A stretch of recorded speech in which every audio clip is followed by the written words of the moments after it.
नमस्कार मंडळी, मी नरसिंग भुरे, आरोग्य दूत न्यूज वर आपलं स्वागत आहे। आज आपण पाहणार आहोत एक अन्यायाविरोधाचा संघर्ष, एक आवाज जो 7 दिवसापासून तहसील कार्यालयासमोर थांबलेला आहे पण झुकलेला नाही। पाचोरा तहसील कार्यालयासमोर आज 7व्या दिवसही सुरू आहे।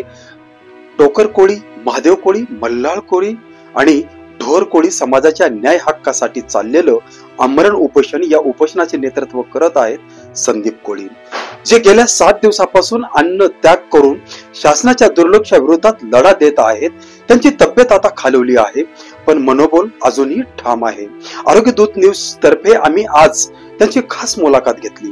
चला ऐकूया संदीप कोळी काय म्हणाले। बघत आहात आरोग्य दूत न्यूज। आरोग्य दूत न्यूज मध्ये आपल्या सर्वांचं स्वागत आहे।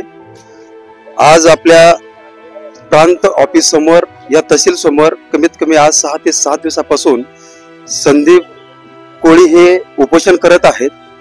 नेमकं त्यांच्या काय अडचणी आहेत आपण त्यांच्याकडून जाणून घेऊया थोडक्यात। आपण थोडं दादा, आज या उपोषणाला कितवा दिवस आहे आणि आपली तब्येत कशी आहे थोडं सांगू। तब्येत थोडी खराब झालेली आहे आणि जुलाब वगैरे चालू आहे रात्रीपासून। जास्त तब्येत खराब झालेली, परंतु आता तू 11:30-12 वाजत आले, आतापर्यंत डॉक्टर आले नाही चेकअपला। आले नाही आले। बरं, आतापर्यंत इथं या ठिकाणी प्रशासन किंवा जनप्रतिनिधी तुमच्याशी भेट घेतलेली आहे का? भेटलेले आहेत, भेटून जात आहेत, सकाळी येत आहेत, संध्याकाळी येत आहेत, एवढंच आहे। बरं, तुम्हाला जात पडताळणी जे काही प्रमाणपत्र भेटत नाहीये त्याच्यामुळे तुमच्या समाजाचं किती मोठं नुकसान होत आहे? आमच्या समाजामध्ये भरपूर आमचे जे पोरं सोर आहेत समाजाचे, शिक्षण करून सनी घरी बसलेले आहेत, तरी ते कुठं नोकरीला जातात तरी ते रिटर्न येतात। बाबा काय जात प्रमाणपत्र नाही, काय नाही, हे नाही ते नाही करून सनी। तरी आता माग कन्नडला यशस्वी केलं, कन्नडला पूर्ण कन्नड तालुक्यामध्ये, खुलताबाद तालुक्यामध्ये पूर्ण प्रमाणपत्र वाटप होत आहे तिथं। परत मुक्ताईनगरला यशस्वी झालं, परत बुलढाणा यशस्वी झालं, मग पाचोरा काय यशस्वी होत नाही? बरोबर, म्हणून तसा विचार करून सनी मी, आमच्या समाजाचा विचार करून सनी मी इथं आमरण उपोषण लावलेलं आहे। बरं, मग आता तुम्हाला शासनाला शेवटचा, आता तुम्हाला एवढे दिवस घातलेले आहेत तुम्ही, पण शासनाला काय तुम्हाला सांगायचं शेवटी? शासनाला माझा एकच विचार आहे, जोपर्यंत आमची एक मागणी आहे प्रमाणपत्र मिळावे, ते जोपर्यंत मिळत नाही तोपर्यंत मी इथून उपोषण सोडणार नाही। परंतु साहेबांना माझा एक इशारा आहे की माझी अंतिम संस्कारची तयारी तुम्ही करून ठेवायची, याची जिम्मेदार तुम्ही।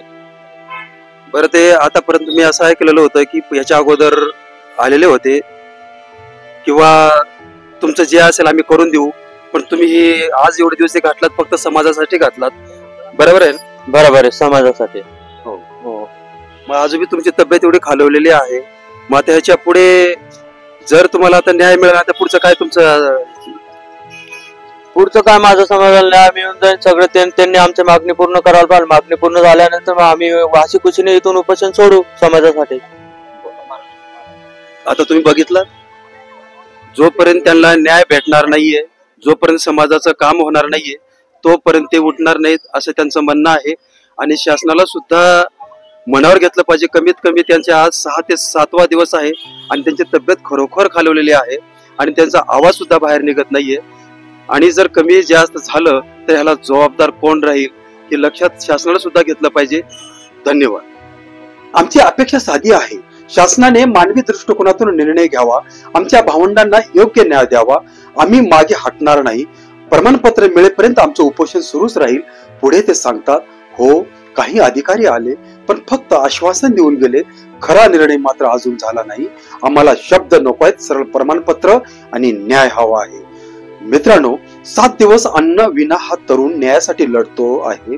त्याच्या मागे आहे संपूर्ण कोळी समाजाचं दुःख, वेदना आणि अपमानाची सावली। प्रशासनाने आता तरी जागं व्हावं, या समाजाच्या हक्काकडे केवळ कागदपत्रे म्हणून नाही तर मानवतेच्या दृष्टिकोनातून पाहावं, हा आहे आजच्या उपोषणाचा संदेश।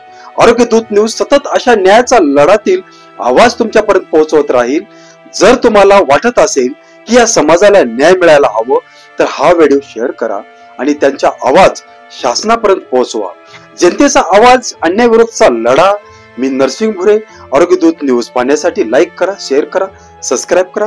धन्यवाद.